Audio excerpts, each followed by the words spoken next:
মাগো এই রথের সারথি থাকাকালীন রথ চালাতে চালাতে মহারাজ কংসের হঠাৎ করে জল পিপাসা পেল।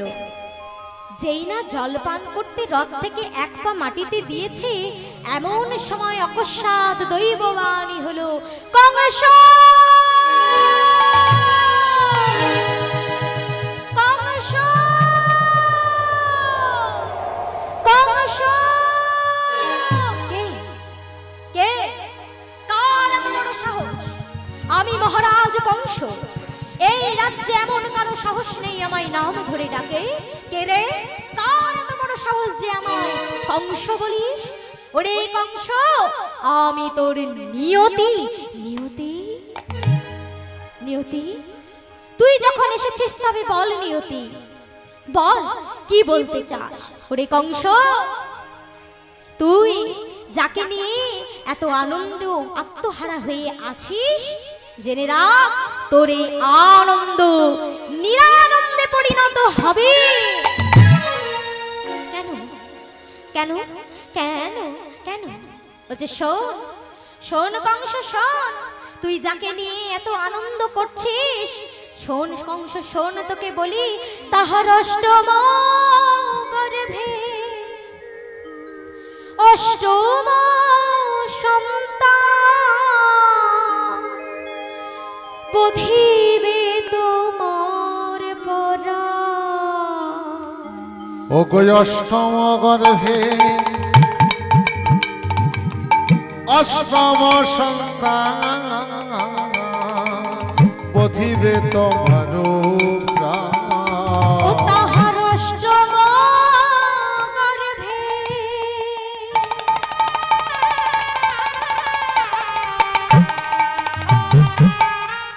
অষ্টম সন্তান।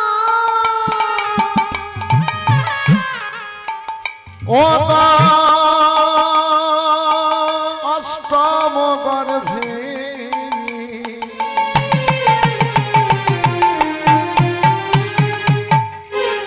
ও গো মহানা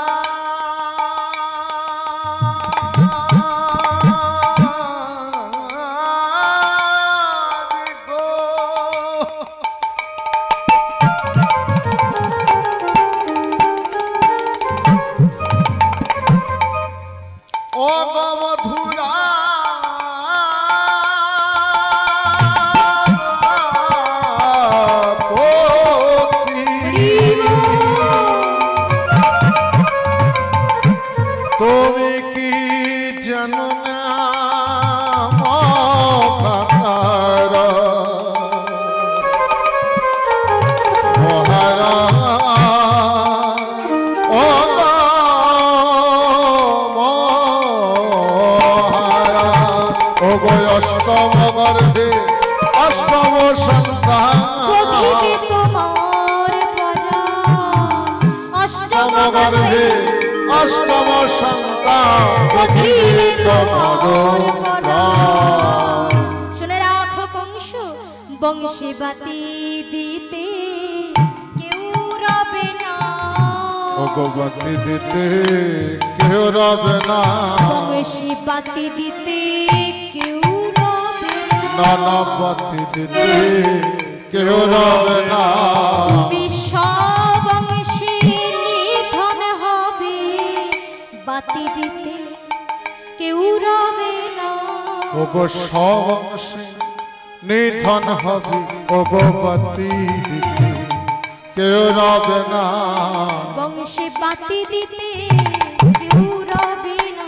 তুমি সবংশে নিধন হবে, বংশে বাতি দিতে কেউ রবে না। তুমি সবংশে নিধন হবে, বংশে বাতি দিতে কেউ রবে না। তুমি সবংশে নিধন হবে। বংশে বাতি দিতে কেউ রবে না। বংশে বাতি দিতে কেউ রবে না। বংশে নিধন হবে, বাতি দিতে কেউ রবে না। যেই না এই কথা শুনেছে, মহারাজ কংস ভয়ে ভীত হয়ে গেলেন। ও মা, যে যতই পরাক্রমশালী হোক, যার যতই শক্তি থাক, মৃত্যুকে ভয় পায় না এমন বুঝি কেউ নাই। কি আছে মা? মরতে কিন্তু সবাই ভয় পায়। একজন ৮০ বছরের বৃদ্ধা, তাকেও যদি তুমি বলো তুই কালকে মরে যাবি, দেখবে সেও কেমন খেকিয়ে উঠছে। তুই মর, আমি কেন মরতে যাব? আমি এখন অনেক দিন বাঁচব। বাবা, তার বয়স ৮০ পেরিয়ে গেছে, শরীরে কষ্ট হচ্ছে, তবু তার মরতে ভয়। হরি বল। তাহলে মরতে সবার ভয়। তাই যেই না দৈববাণী শুনেছে, এমন সময় মহারাজ কংসের অন্তরে ভয় উচ্চকর হয়েছে। ভয় এসেছে মনের মধ্যে, ভয় উদ্ভূত হয়েছে।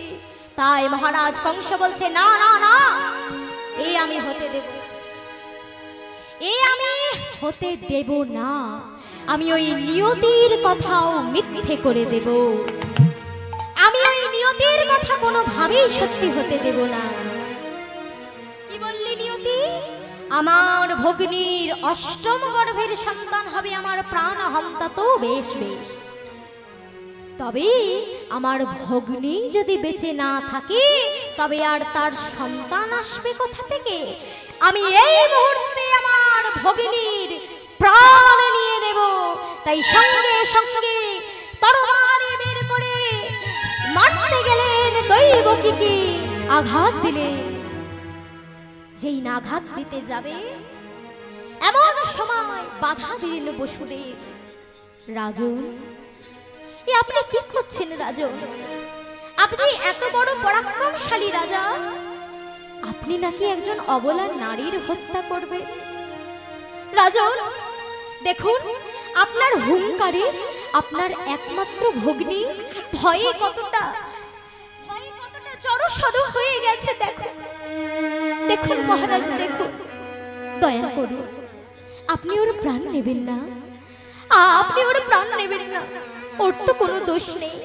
দৈববাণীতে শুনলাম আমাদের অষ্টম গর্ভের সন্তান হবে আপনার প্রাণ হত্যা। তবে শুনুন মহারাজ, আমি আপনাকে কথা দিচ্ছি, আপনি আমার পত্নীকে মারবেন না, এই পাপ আপনি করবেন না।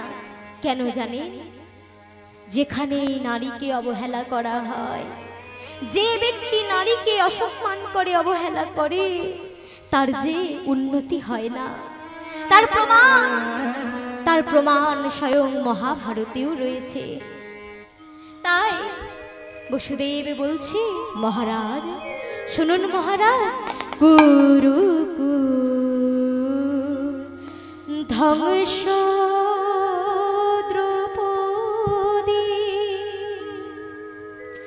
কে শাকর্ষণে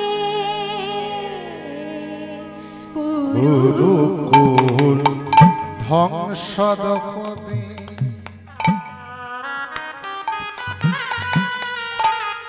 কে শাকর্ষণে। শুধু তাই নয়, রাবণ রাজা বিনাশ হলো। ওগো রাবণ রাজা বিনাশ হলো। ওগো রাবণ রাজা বিনাশ হলো। ওগো রাবণ রাজা বিনাশ হলো। সীতা হরণ করে।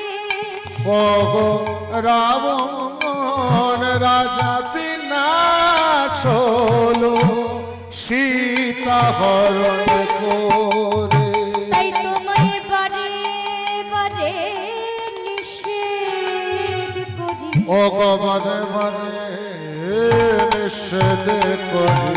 তোমায় বারে বারে নিষেধ করি। ওগো বারে বারে নিষেধ করি। তুমি নারী হত্যা করো না রাজা, বারে বারে নিষেধ করি। ওগো নারী করোনা রাজা বারে বারে নিষেধ করি। তুমি নারী হত্যা করো না রাজা, ও নারী হরি বল। করোনা রাজা বারে বারে নিষেধ করে। না না নারী করোনা রাজা হরি বারে নিষেধ করে। না না নারী করোনা রাজা নিষেধ করে নারী করোনা রাজা বারে বারে নিষেধ করে তবে বারে বারে নিষেধ করে। বারে বারে নিষেধ করে কুরুকুল ধ্বংস দ্রৌপদীর কেশ আকর্ষণে। দেখো বাবা, যে কথাটা বললাম যে নারীর অবহেলা হলে তার ধ্বংস নিশ্চিত। কুরুকুল ধ্বংস হয়েছিল দ্রৌপদীকে কেশ আকর্ষণ করে টেনে এনেছিল বলে। রাবণ রাজা বিনাশ হয়েছিল সীতাকে হরণ করে। তাই তুমি এই ভুল করো না রাজন। আমি তোমায় কথা দিচ্ছি, আমাদের যতগুলি পুত্র হবে আমি তার মধ্যে অষ্টম গর্ভের সন্তানকে আমি আপনার হাতেই তুলে দেব। কিছুক্ষণ চিন্তা করার পরে মহারাজ কংস কিছুটা শান্ত হলেন। পরক্ষণে তার মনে হলো না, নিয়তি নিয়তি প্রচন্ড চালাক ধূর্ত। যদি নিয়তি তার নিজের বাক্যকে সত্য করবার জন্য অষ্টম গর্ভের সন্তানকে প্রথম গর্ভে পাঠিয়ে দেয়, তাহলে তাহলে যে আমি হেরে যাব? না না না, এ আমি কিছুতেই হতে দেব না, এ আমি কিছুতেই হতে দেব না। আমি এক্ষুনি আমার ভগিনীকে বধ করব। তখন বসুদেব বলছেন, রাজন আপনার সন্দেহ তো অষ্টম গর্ভের সন্তানকে প্রথম গর্ভে পাঠিয়ে দেবে, তবে শুনুন, আমার প্রথম গর্ভের সন্তানও আমি আপনার হাতে তুলে দেব। আর যদি দ্বিতীয় গর্ভে পাঠিয়ে দেয়, বেশ, তবে দ্বিতীয় গর্ভের সন্তানকেও আপনার হাতে তুলে দেব। আমি কথা দিচ্ছি হে রাজন, আমার যতগুলি সন্তান হবে আমি প্রত্যেকটি সন্তানকে আপনার হাতে তুলে দেব। আমার স্ত্রীকে বিবাহের প্রথম দিনেই আপনি হত্যা করবেন না। নেতাই গৌর হরিবল হরিবল হরিবল। তাই মাগো, তবু ভরসা হলো না। বললেন, বসুদেব তুমি বৈষ্ণব মানুষ, তুমি যা বলেছো তাই রাখবে, কিন্তু আমার দৈব কি? আমার ভগিনী দৈব কি? সে যদি মাতৃস্নেহে অন্ধ হয়ে পুত্রকে নিয়ে পলায়ন করে, তাহলেও যে নিয়তির কথা সত্য হবে। তাই আদেশ দিলেন সৈন্যগণকে, সৈন্যগণ আমার ভগিনী এবং ভগ্নিপতিকে যা কারাগারে বন্দী করে দাও। আহা মাগো, বিবাহের প্রথম দিন যেখানে আনন্দ অন্তরে ফুলসজ্জার ঘরে প্রবেশ করার কথা ছিল, কত দুর্ভাগা, কত দুর্ভাগ্য তার খারাপ। বাবা, তারা দুজনেই আজকে প্রবেশ করলো অন্ধকারময় কারাগারে। দুর্গন্ধময় কারাগার, অন্ধকারময় কারাগার, দৈবকী কারাগারে পা দিয়ে অঝর নয়নে কাঁদতে আরম্ভ করলো স্বামী। স্বামী কি অপরাধ করেছে? স্বামী কি অপরাধে আজ আমাদের এমন শাস্তি হলো? তাই দৈবকী বসুদেব উভয়ে কাঁদতে কাঁদতে প্রভুকে বলছে, হে দয়াময়, হে দয়াময়, তুমি বলো দয়াময়, তুমি বলো কোন অপরাধে এ জীবনে হলো কারাগারে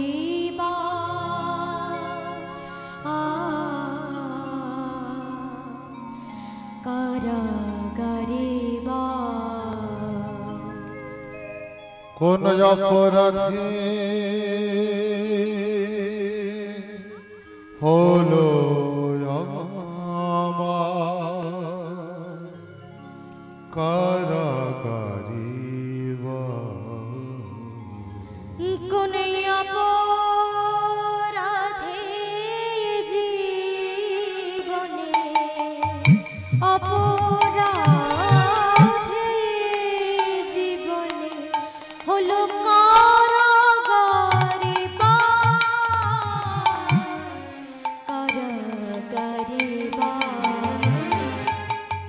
কোন অপরাধে হলো জমা কারাগারে বা কারাগারে বা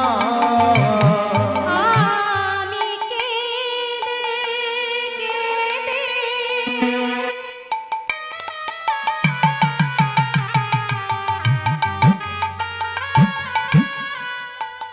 আমি কেঁদে কেঁদে বলবো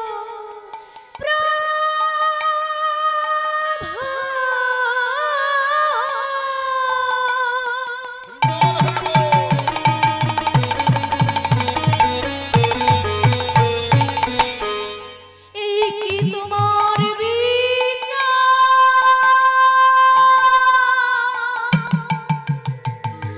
আমি কেঁদে কেঁদে বলবো আমি কেঁদে কেঁদে বলবো ও হরি বল হরি বল হরি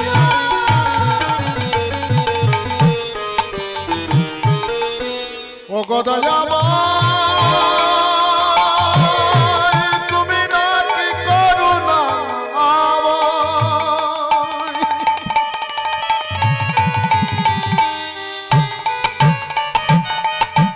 তুমি নাকি জগতেরি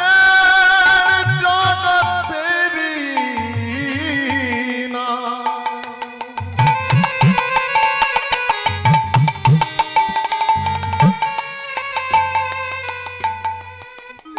আমি কেঁদে কেঁদে বলবো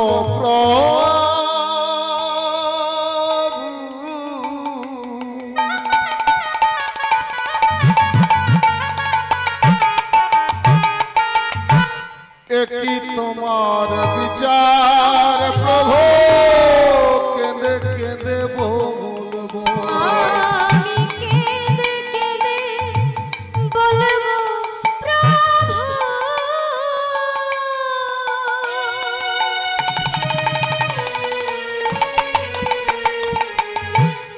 এই কি তোমার বিচার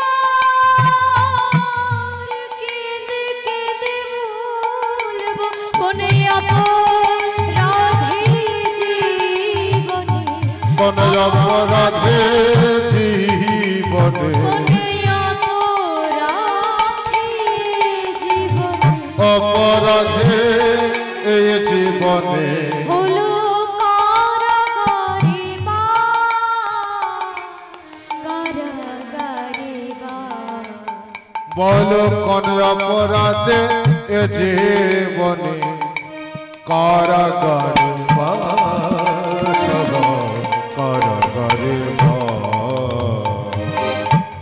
এই দুঃখ দেখে এই কষ্ট দেখে বৈকুণ্ঠ হতে নারায়ণের হৃদয় কম্পিত হয়ে উঠল। লক্ষ্মী দেখো লক্ষ্মী দেখো আমার পিতা মাতার কত কষ্ট, আমার পিতা মাতা যে কাঁদছে, আমায় এক্ষুনি যেতে হবে।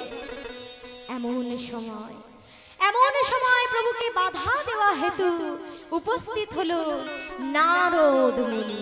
আর নারদের কাজ কি বাবা? যেখানে যায় মুখে গায় নারায়ণ নারায়ণ নারায়ণ। তাই নারদ মুনি আমার বিনা যন্ত্রে গান গাইতে গাইতে আজ চলে যাচ্ছে বৈকুণ্ঠে। মুখে কি গাইছে গো? আহ নারায়ণ দেব হরে, নারায়ণ দেব হরে, নারায়ণ দেব হরে, নারায়ণ দেব ও নারায়ণ দেব হরি, নারায়ণ দেব নারায়ণ নারায়ণ নারায়ণ দেব হরে, নারায়ণ নারায়ণ নারায়ণ দেব হরি, নারায়ণ দেব হরে, নারায়ণ দেব হরে। হরি বল। নারায়ণ দেব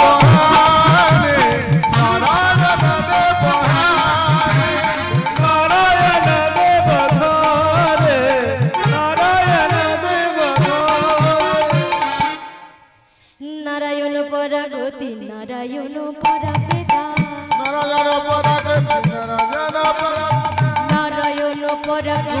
নারায়ণ পরা পিতা নারায়ণ বড় পিতা নারায়ণ পরা মুক্তি নারায়ণ পরা পরা নারায়ণ পরম